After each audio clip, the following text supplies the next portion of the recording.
What you decide to do matters. It matters a lot. And looking at your life as a series of decision trees will help you understand the reality that has manifested in front of your eyes. Many of you are advanced on the journey, so you already know this. How we decide dictates the materialization of our worlds. And behavior is just one part of it. There is intent, there is curiosity, desire, orientation towards that which we desire. There's thinking and planning and talking and action. So there's this entire chain that prepares you for the manifestation process to be physically realized. And yet, many of us, particularly those that are still awakening to deeper levels of insight and understanding how our minds operate and what happens under the hood, many of us actually decide without consideration. I like to think of it like this. We come preloaded with decision-making templates. This is a function of our personality, of our archetypes, and the interplay of how we are raised in our environment, the social structures, and the time and place stamp on our consciousness.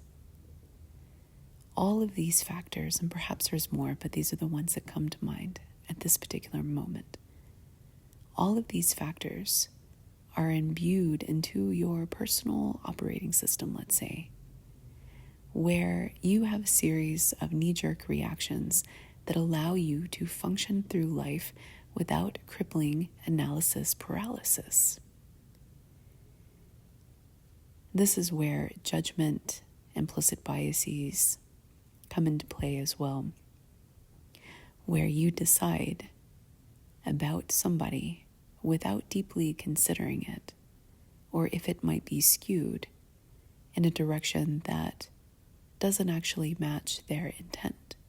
So you unconsciously misalign yourself based on these judgments and these precepts, and some of them were given to you and installed in you without your awareness or knowledge.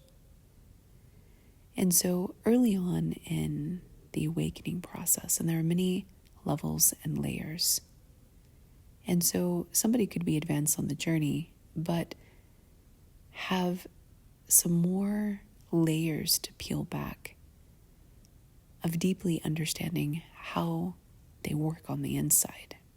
Because I believe, although this has come into question lately, that the consciousness expansion journey has a non-linear component to it. And so people will have certain sections of their psyche, of their awareness, of their spirituality, of their consciousness. They'll have certain sections come online at different times relative to somebody else. And one of these metacognition aspects that does not seem to be time-bound, after observing a lot of people on the journey, one of these is deeply understanding how we come to certain decisions in our life and why we choose to go left instead of right. Why we choose one job or one person, particularly when it's not in alignment with what we are aiming to create, so there's a misalignment. Or when we don't deeply understand our intentions And so think about somebody who doesn't deeply understand their intentions for a moment. They are going to create reality and be surprised. That's what that means. They are going to be surprised because when you don't understand your intentions, you don't have the ability to keep yourself accountable in your manifestation process, meaning there's not the reflection period to say, is this actually in alignment with where I'm going, with what I want to build, with what I want to create, with who I am becoming? That part is missing. So as a result, particularly because the shadow unconscious is notorious for hidden intentions, what happens is that people are surprised by their own behavior.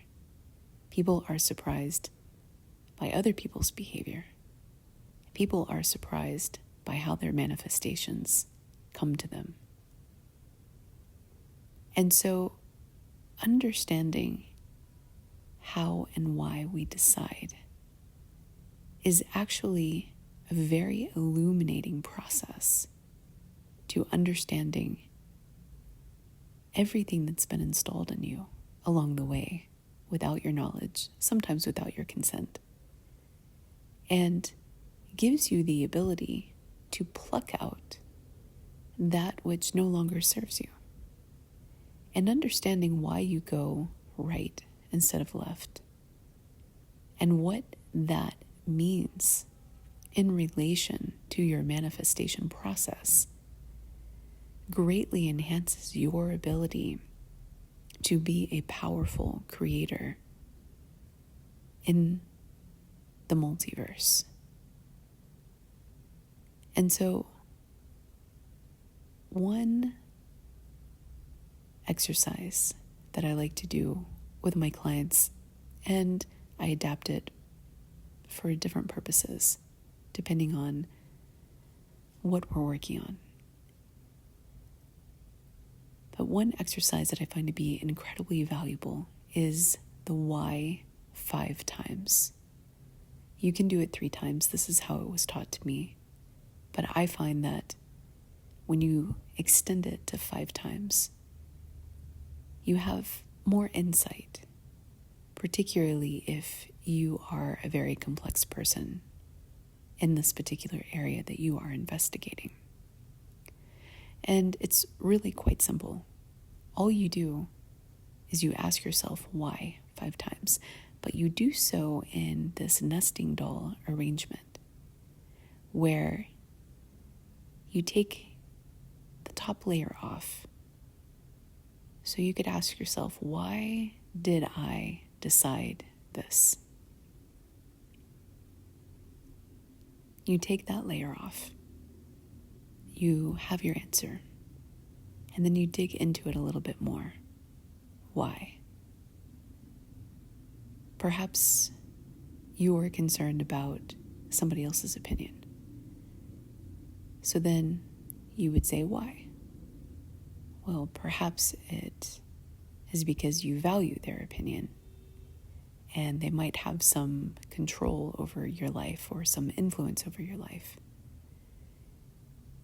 that you are trying to subconsciously manage. So then you would ask why.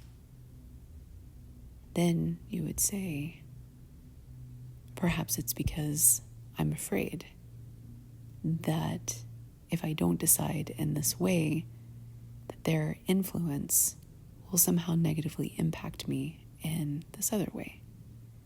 Then you ask yourself why. And this is where it gets a little interesting, in my opinion. Because on one hand, you now have something that you've identified about yourself that is leading into your behavior, that you are actually deeply afraid of somebody's opinion of you. And so this is subconsciously controlling your behavior, which may or may not be in alignment with your highest aspirations, because this is a kernel of fear that is now imbued in your manifestation process. And this can have a vibrational effect on you that you may not notice, but could actually be quite an impairment.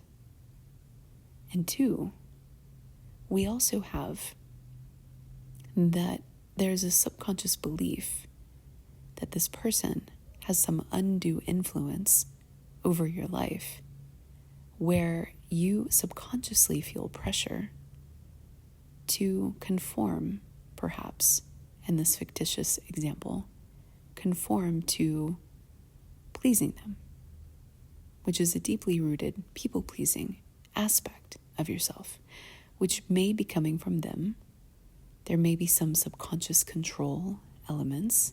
I do see this play out in dynamics, or it could be something that has been installed in you along the way, perhaps from childhood, where you learned that a harmonious existence with people who have influence over your life is to your benefit. So you learned how to fit in and to make sure that you aligned yourself with those who you perceived had significant influence over your life. So now, if you ask yourself, if you just pick one of those paths and you want to investigate it a little bit deeper, you could ask yourself why another time. That's when you really start to get to the root of things. And now you have this line of inquiry, because now we've created a line of understanding the subconscious factors that influence why you make a particular decision. And now we start to understand what's really happening under your hood. And now, this is the fun part, at least being a scientist, I love this part, especially when I work with clients. Now, we can build hypotheses. Is this coming from you? Is this coming from your relationship dynamic? And we can look for patterns.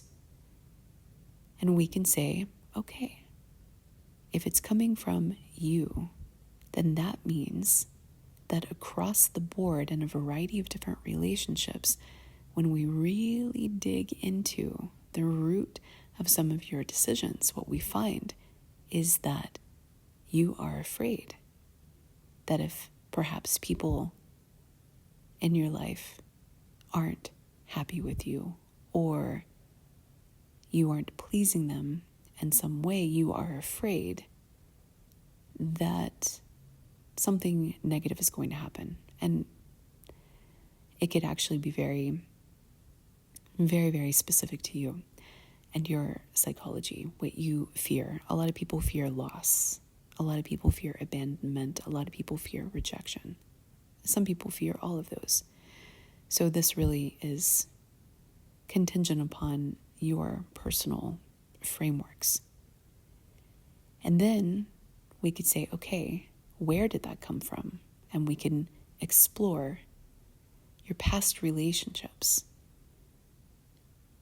the central features of your caregivers, and what you feared subconsciously if they weren't pleased. Again, this is just one example, but illustrating how you can really dig into the decision-making matrix to deeply understand what your subconscious influencing factors are. Because on the surface, it seems easy. Well, I wanted this, so I went after it. Okay, but why did you want it? And you ask yourself, why 5 times? Why did you want a prestigious job? Why did you want the trophy? Why did you want the material gain? And very often, particularly those that are on the Ascension process, what you'll find is that there are hidden elements that are rooted in things like insecurity or fear or imposter syndrome and the need to prove oneself. And so when you really start to peel back the layers, you really understand what your subconscious programming is all about, which, as we all know, dictates the creation of our realities. And so when we are presented with a reality that is not conforming to our desires or our expectations, it's a wonderful opportunity to actually dig in deeper. Why did you choose not to get married to that partner? Why did you choose to go with this other partner? And that often is the key to making substantial breakthroughs, in my experience. When you deeply understand your thought patterns, your persona that was given to you, meaning the one that you didn't create from a conscious perspective, because there is a persona that we create as part of the spiritual awakening journey. Some people even change their name. And we build ourselves consciously and intentionally. If you haven't gone through that process, don't worry about it, because it's something that you do when the time is right for you. And you don't want to arbitrarily do it. But it starts with aligning yourself with a set of values that you are going to monitor yourself and keep yourself accountable, and to make sure you are in alignment. And this is a fundamental part of integrity. And integrity takes many different forms and flavors depending on where you're at in the journey. But you will know when you've arrived at that position. And similarly, when you get into power manifesting and really checking yourself of all of your decisions, like let's say you care about the way you make money. Some people don't. And they are also on the consciousness expansion journey. They don't care. They just want to make it. And they want to make it in the best way, the easiest way that works for them with their skill set and their training.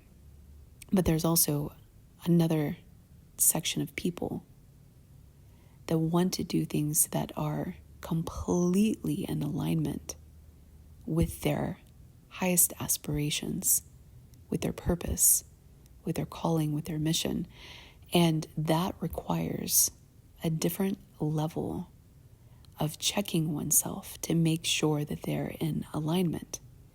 That requires saying no to opportunities that are not in vibrational essence and coherence with where they want to go. So it requires a series of stripping back the layers and going through numerous decision points to say no to this, no to that, no to that. I want to try this. Okay, I try this. Okay, it's not quite where I'm supposed to be, but it's on the path, right? And so that requires a meticulous understanding of who you are in relation to what you are trying to build. And so when you have decision points, you have to have that extra seat of awareness installed to where you are observing yourself at that decision point and checking to see if it's in alignment. This is why I say people who don't understand their intentions often create messy situations in their life that they're surprised by, because they don't have this analytical pathway installed yet and fully operational. And you will know if you're with somebody like that, because in a relationship, they will likely create confusing dynamics. They might go back and forth. If you're in a employee or boss relationship, if they're a superior, then they can be quite chaotic, unpredictable, and there's many ways it can manifest, but it's a dizzying experience because they're not clear. They're not internally clear on what they really want, who they really are, and what they're actually trying to create. But they have goals, so they will try to create. But because they're not super clear on the behind the scenes aspects of themselves, they often create very, very messy situations. And then if they have any wounds, God forbid they become spiritual leaders. Yikes. We've seen a couple of those. Then it gets downright frightening at times. But I digress.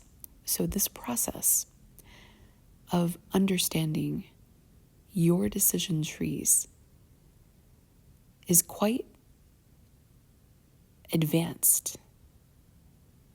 It's truly quite advanced to be that understanding of what's happening on the inside, so you can consciously and intentionally create yourself as a masterpiece and your outside world as a reflection of that masterpiece is really a beautiful, beautiful process, but can be quite energetically taxing if you're not used to it. But operating from that level of conscious awareness and intent is a beautiful sight to behold.